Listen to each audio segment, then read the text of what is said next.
आंध्र प्रदेश के विशाखापट्टनम में भारतीय नौसेना के बेड़े में नई उन्नत स्टील फ्रिगेट तारागिरी को शामिल किया गया है। इस अवसर पर रक्षा मंत्री राजनाथ सिंह, सीडीएस जनरल अनिल चौहान, नौसेना प्रमुख एडमिरल दिनेश त्रिपाठी और नौसेना के अन्य वरिष्ठ अधिकारी उपस्थित रहे। इस नई फ्रिगेट को नौसेना में शामिल करने का उद्देश्य है समुद्री सुरक्षा को मजबूत करना और भारतीय नौसेना की क्षमता में वृद्धि करना। तारागिरी अत्याधुनिक हथियार प्रणालियों और रडार तकनीकी से लैस है, जो समुद्री संचालन में भारतीय नौसेना की ताकत को बढ़ाएगी।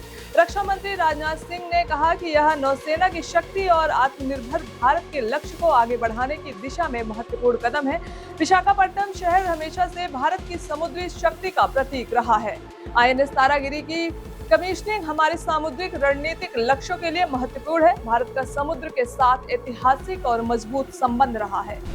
मुख्यमंत्री योगी आदित्यनाथ ने शिवपुर के कंपोजिट स्कूल में स्कूल चलो अभियान का भव्य शुभारंभ किया है। इस अवसर पर नवीन शैक्षणिक सत्र की पाठ्यपुस्तकों का वितरण किया गया है और निपुण विद्यालयों एवं निपुण विद्यार्थियों को प्रमाण पत्र प्रदान किए गए हैं। मुख्यमंत्री योगी आदित्यनाथ ने बच्चों और अभिभावकों को शिक्षा के महत्व पर प्रकाश डालते हुए कहा कि इस अभियान का उद्देश्य बच्चों को स्कूलों तक पहुंचाना और उन्हें गुणवत्तापूर्ण शिक्षा सुनिश्चित करना है। उन्होंने कहा कि शिक्षा ही बच्चों के उज्जवल भविष्य की कुंजी है और राज्य सरकार शिक्षा के क्षेत्र में हर संभव प्रयास कर रही है। कार्यक्रम में स्थानीय अधिकारी, शिक्षकों और अभिभावकों की उपस्थिति रही। बच्चों ने उत्साहपूर्वक प्रमाण पत्र और पाठ्यपुस्तक के ग्रहण की।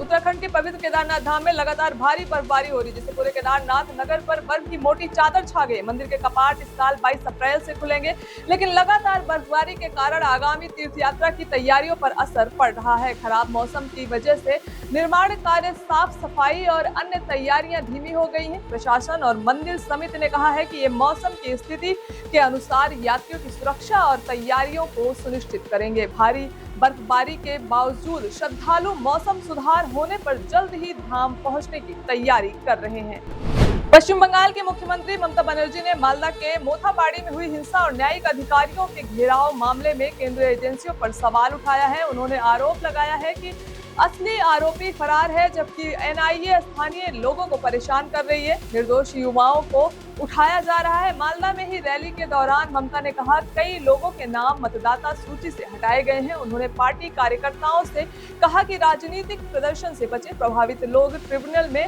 आवेदन देकर नाम जुड़वाएं। भाजपा हिंसा भड़काना चाहती है और केंद्रीय एजेंसियों का इस्तेमाल करती है। इधर चुनाव आयोग ने केरल के पलक्कड़ की तस्वीर शेयर की है। इसमें पलक्कड़ के कोंगड़ में 100 साल की महिला कुचम्मा ने घर वोटिंग की। आयोग की टीम उनके घर पहुंची और होम वोटिंग सुविधा का लाभ दिया। राज्य में चलने में असमर्थ लोगों को घर से वोटिंग की सुविधा दी जा रही है।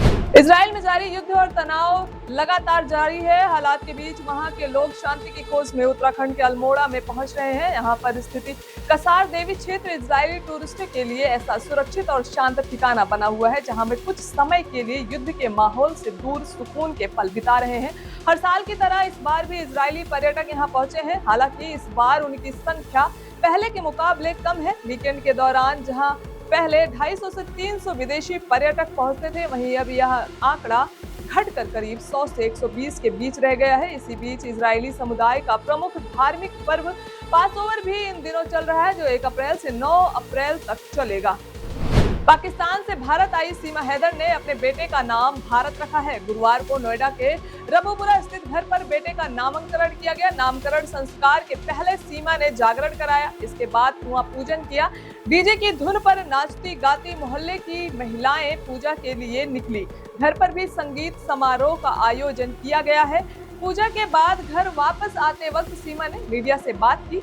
सीमा हैदर ने कहा कि मेरे बेटे का नामकरण था, घर में जागरण भी कराया गया है। हिंदू धर्म में जब घर में बेटा होता है तो नामकरण किया जाता है। बहुत अच्छा महसूस कर रही हूँ, बहुत खुशी का पल है। यह दूसरा कुआं पूजन है। इससे पहले जब मीरा हुई थी तब कराया गया था। हिंदू धर्म बहुत खूबसूरत है, उन्हें हिंदू होने पर गर्व है।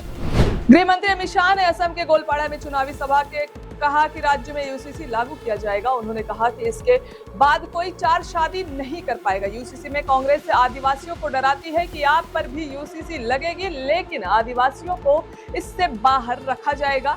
वहीं पश्चिम बंगाल की सीएम ममता बनर्जी ने कहा कि अगर वोटर लिस्ट में घुसपैठियों के नाम थे तो इन प्रधानमंत्री नरेंद्र मोदी पहले भी उनके वोट से जीत चुके हैं। ऐसे में पहले उन्हें इस्तीफा देना चाहिए। ममता ने दक्षिण दिनाजपुर में चुनावी रैली के दौरान कहा कि बंगाल में अधिकारियों के तबादले इस तरह किए गए कि जिससे बाहरी लोगों को राज्य में आना आसान हो सके। मालदा में 2 दिन पहले न्यायिक अधिकारियों को बंधक बनाने की घटना पर ममता बनर्जी ने एआईएमआईएम और आईएसएफ को जिम्मेदार ठहराया। उन्होंने कांग्रेस और भाजपा पर उकसाने का आरोप लगाया। कांग्रेस के 3 बड़े नेताओं ने मिडिल ईस्ट जंग, एलपीजी संकट पर पार्टी लाइन से हटकर बात की है। इनमें कमलनाथ, आनंद शर्मा और शशि थरूर शामिल हैं। उधर राहुल गांधी इन मुद्दों पर सीधे प्रधानमंत्री का नाम लेकर निशाना साध रहे हैं। पूर्व केंद्रीय मंत्री आनंद शर्मा ने भारत के डिप्लोमेटिक तरीके की तारीफ की है। उन्होंने इसे मैच्योर और स्किलफुल बताया है। वहीं मध्य प्रदेश के पूर्व मुख्यमंत्री कमलनाथ ने गैस संकट पर कहा था कि ऐसी कोई कमी नहीं है या बस माहौल बनाया जा रहा है।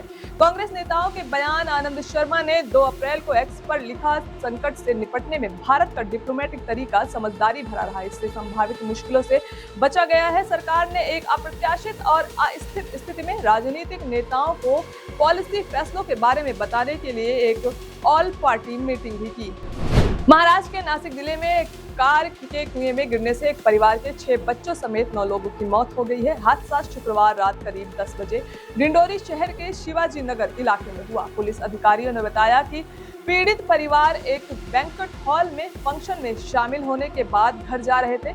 तभी उनकी कार वेन्यू के पास एक कुएं में गिर गई। लोग मौके पर पहुंचे और आधी रात को 2 क्रेन और तैराकों की मदद से कार और उसमें सवार लोगों को बाहर निकाला गया। पुलिस के अनुसार मरने वालों की पहचान सुनील दत्तू दरगुड़े, उनकी पत्नी रेशमा, एक अन्य महिला आशा, अनिल दरगुड़े और परिवार के 6 बच्चों और एक लड़का एक लड़की के रूप में हुई है। अधिकारी ने कहा कि ये वे पता है लगाने की कोशिश कर रहे हैं कि ड्राइवर को कुआं कैसे नहीं दिखा। उन्होंने आगे कहा, हम चश्मदीदों की तलाश कर रहे हैं और घटना के सीसीटीवी फुटेज चेक कर रहे हैं।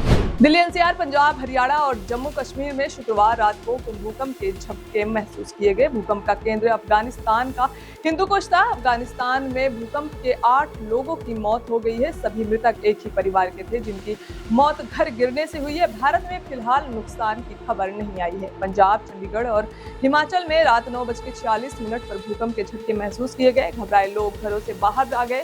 भूकंप के दौरान घरों में पंखे और झूमर हिलने लगे।